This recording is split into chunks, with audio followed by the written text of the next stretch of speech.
Morning. What a crappy 3 weeks we've had.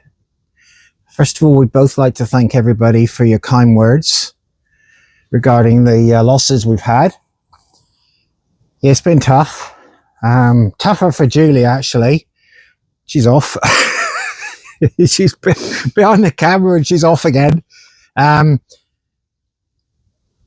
least I can get out of the house. It's not so bad. I got out of the house. I mean, and try and engross myself in work. But yeah, it's not been easy. Anyway, back in my happy place. We've had quite 2 or 3 shipments of plants come in. You saw the fruit. We had all the bareroot hostas and various odds and sods come in. And then last week we had all of our Japanese maples and dwarf conifers. So they ship out from BC, from Chilliwack, from a wholesale grower, and spend 4 or 5 days in the back of a truck. So they're literally, at the moment, they're just scrammed in here amongst all the others we've got. I don't want to put them out into the sun and saying that the sun's coming out now, so I'll probably pull the shade over. Because they've been in a wagon for so long, they need time to harden off. They need time to re-acclimatize to the sunshine even. So one word of warning to anybody, certainly if you're in Ontario or you're buying Japanese maples at this time of the year, don't. It's too early, first of all. And secondly, and I've already seen it, I've seen guys that have bought the Japanese maples in from exactly the same company that I use, and they came into them this past week, and then they've put them out for sale this past weekend. I'm sorry, but the chances are, I don't care how careful you are with looking after them, they're going to suffer, and the chances are you're going to defoliate, they're going to burn. They are super, super tender at the moment, even more so because they've been in a truck for so long. They've been in a dark enclosed wagon for 5-6 days. So be very, very careful if you're buying Japanese maples at this time of year. And my advice would be don't.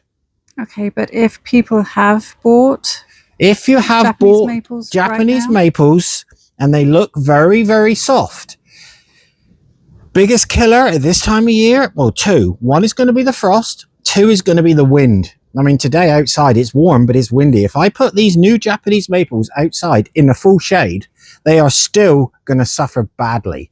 And the chances are you're going to get windburn. The leaves are going to shrivel. They're going to go brown, and you could even lose some of the leaf material off of them.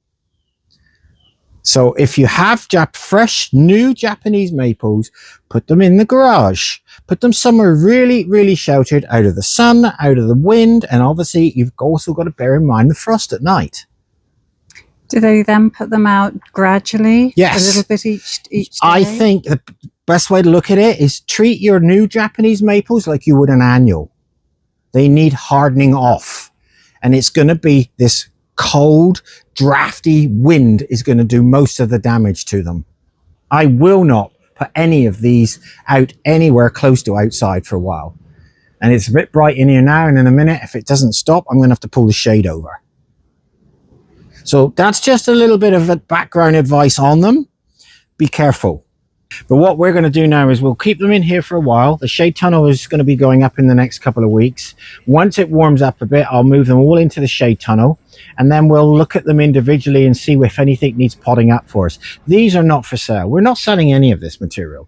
This is all from our own collection, and the plan is I'm going to start grafting. In about 2 years' time, I'm going to start grafting these name varieties here in Ontario so that they already have that little bit of extra hardiness. Instead of stuff coming across from BC. But don't get me wrong, I mean, the guys out in BC, they do a fantastic job. And I mean, I'm really pleased with the material we've got. I mean, here's another one. Nice, big, tall one. Is it one I can pronounce? This is Acer Palmatum Matsuo. And this one has a really nice orange-yellow foliage. In the fall, yeah. The catalogue from these guys is huge. I mean, I don't know how many varieties they have, 350, 400.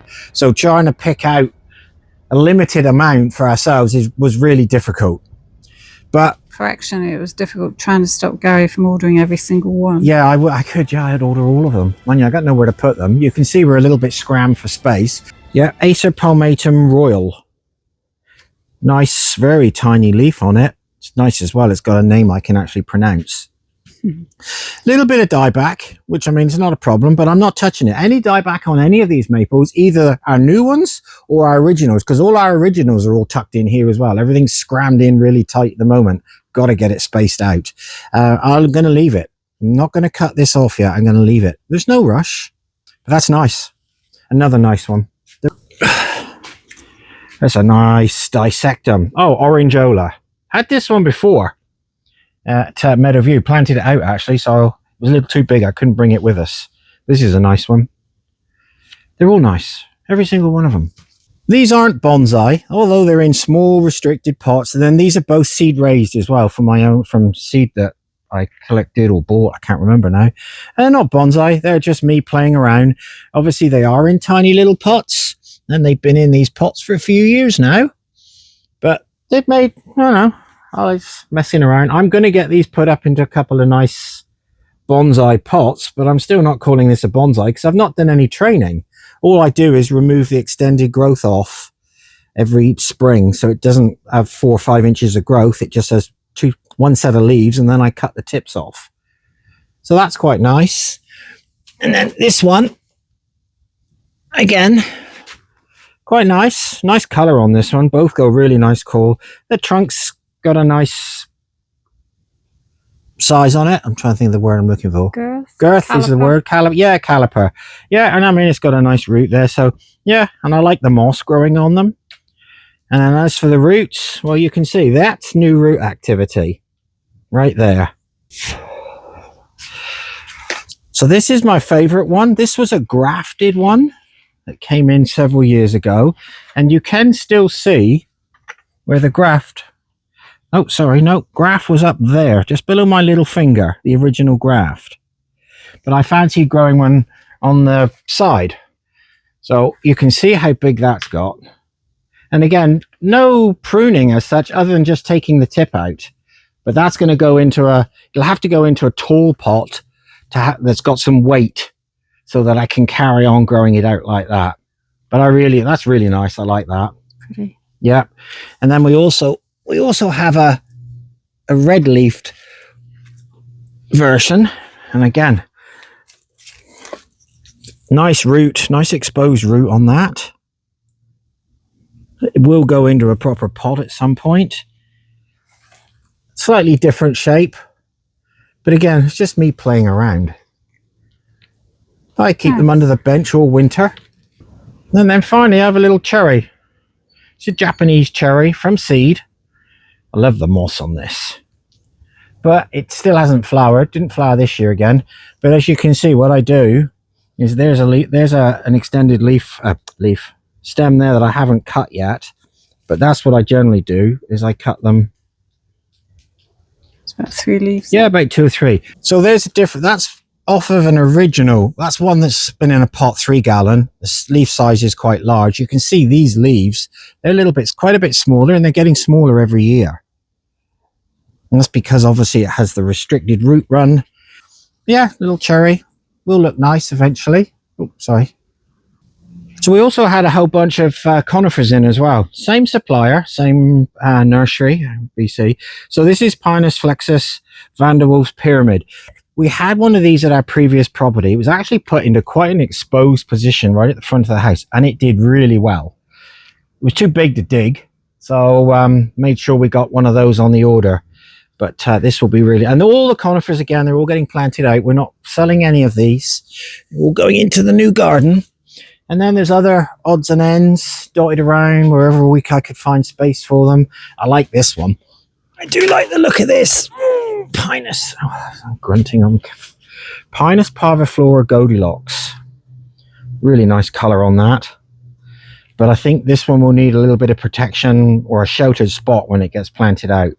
I can see it suffering quite badly in the winter if it's not given a little bit of reprieve from the wind.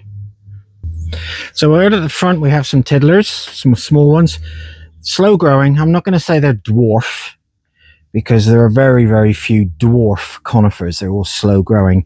And then behind them, some bigger plants. These are all going to go into a feature at the front of the garden. But again, they're not going anywhere, certainly not this year. So we'll overwinter them. And then there are a few bigger ones at the back in 3-gallon, 5-gallon pots.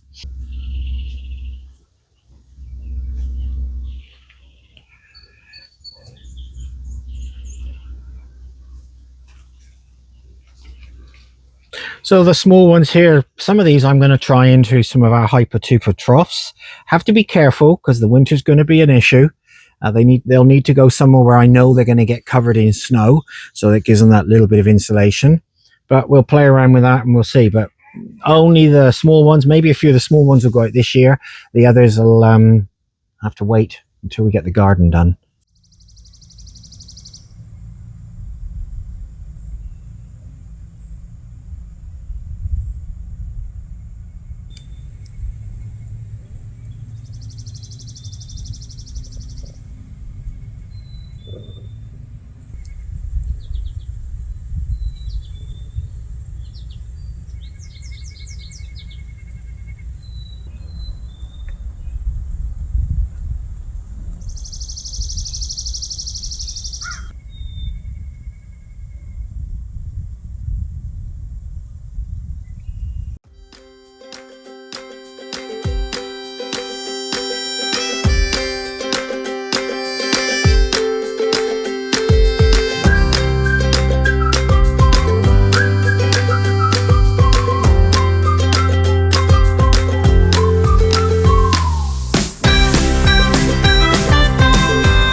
Anyway, we're doing a quick revisit on the potatoes, early potatoes. This is much later than I'd normally do them, but I just been so tight of space in the tunnel. So these are going to go straight outside. The only difference between what I'm doing now and what we did last year, and I'm sure Julie will put that up on the video reference back to the whole process. The main difference is I've upgraded the poop in the bottom. So rather than last year was some old rotted horse manure, I think we used, this is now good old fashioned cow manure. Same as usual. This one we have is Yukon Gold. Same process. These actually look like they've been chitted, but they haven't. They've just grown a bit in the bag. And when I say chitted, that is an example of what a potato looks like when you chit it. So you put it out somewhere, usually in the window or somewhere, to get a bit of light and get the buds growing. That's a nice, good, strong one. So I'm going to put 3 in here. And 1.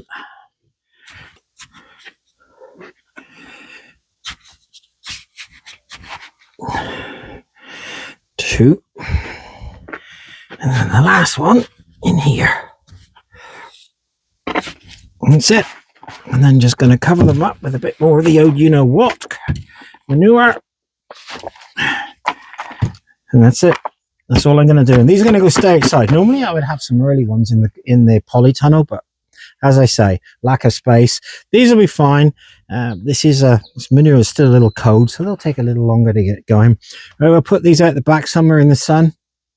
Now, can people do this in just potting compost? Yeah, use your own potting compost. That's the really good use for it. It's last year's potting compost that maybe you knocked out some of your annuals from baskets or planters. You can certainly use that. It's but they really at some point they really could do with a little bit of goodness. So at worst or best, whichever way you look at it, you could buy some of that cow manure, sheep manure. In bags. In bags, yeah. And then we'll show what happens when they start to show through this manure. What happens next? But then we did a whole video on this last year, so if you want to check back on that, I'll give you some more information. Onions. Have some shallots here. They call them multipliers here. Don't know why. They're shallots. Normally they plant these right out, but what I found in the past is as soon as I plant them out and the ground's warmed up a little bit, the robins come along and they see these little things sticking out, they pull them back out of the ground. And I've tried it before. I suppose you could put a net on them, but it's just another pain in the ass thing to do. And also by doing them this way, we do get them a little bit earlier, and then we use these for our pickled onions. So all I'm going to do, just a good draining mix, fill the pot, no fertilizer in this, don't need any fertilizer, give it a tap, and then just a little depression in the top, and that's it. And that's all you do. I'm going to do another, just in case you didn't catch it. So level it off, tap it down, little indentation in the top, twiddly bit at the top. That one's easy to see. Let's find one that's not quite so obvious. Oh, these are all pretty obvious. So there, that one's actually starting to shoot. There's the root at the bottom. This one's actually just a little bit of white root there. So again, all I'm going to do is that. And then just give them a gentle watering, not going to drown them. And then these are actually going to go back in to the polytunnel for a few days. And then if it warms up, I'll move them out somewhere. But it's, like I say, firstly, more than anything, they'll get a root down, and I can plant these out. I don't have to worry about the robins or anything pulling them out. And secondly, it does, for us, it means that we get the chance to dig these guys a little earlier, and Julie can get going with her pickled onions. Nice. So some of our brassicas, a few other bits and pieces should have been pricked out 2 weeks ago, but again, with a shitty freaking 2 weeks we've had, I just couldn't get right. I just didn't feel like it, actually. And then there's some zinnia cosmos at the back. So we've got a lot of pricking out to do now. But timing wise, I think it's going to be fine. I mean, we're still only really early in May, and I mean, it's going to get cold again. I think we've got nearly a frost again this week. Mm-hmm. And then over on this other side, so a whole bunch of vegetables, the onions, beetroot, odds and sods in here. Celery's actually picked up quite nicely. And then on Julie on the right side is our earlier onions, so our shallot types that multiply up. Looking a little dry, I'll give them a drink in a minute. Some nasturtiums, which will be planted amongst the vegetables. It helps with the aphid issues. And then right at the back, there's some very floppy looking things, and that's our asparagus. They're fine. And then, go down to the orchid. The first of our outdoor marsh orchids. So orchid filiosa is flowering, and then there's a darker one to follow. And the tomatoes have struggled again, weather, but they're picking up. They're almost due for potting up now. Obviously some flower on them, bit leggy. That's golden cherry. Golden cherry is a tall, leggy variety. It doesn't matter what you do to it, it's always going to be tall and leggy. So don't think that it's, if you're growing that variety, that they start stretching. It's not a problem. They just do that every year, even for myself. And if Julie just keeps coming this way, so the Mechanopsis are looking really good. They're having to be shaded a lot, and then they have a fan running over the top. So they're ready for pricking out now. And then on further to Julie's left, we have all our Hepatica seedlings, again, looking really nice. This will not be pricked out. This will be grown on, kept shaded for this summer, and then we'll sort them out next year. But really pleased with those.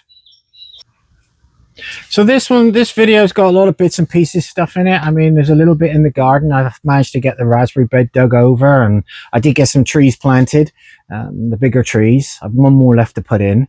So that was good in between the crappy weather and the crappy that we've been suffering here, or dealing with anyway. So I want to get back into that, but it's always the same. This time of year, the nursery is just always nuts. Trying to deal with everything that, as usual, always seems to come at once. I still got a few more bits and pieces of bare roots, or not bare root, but plug stuff to get potted up. A few more hostas, but that's pretty well it. So yeah, please like and subscribe. Where the subscriber amounts are going up slowly. Of course, I'm impatient. I'd like them to go up much, much faster. But I mean, if you've got any friends or any colleagues at work, please mention us. So until next time, where we're hoping that we can get back on track, thank you very much and goodbye. Thank you. Bye-bye.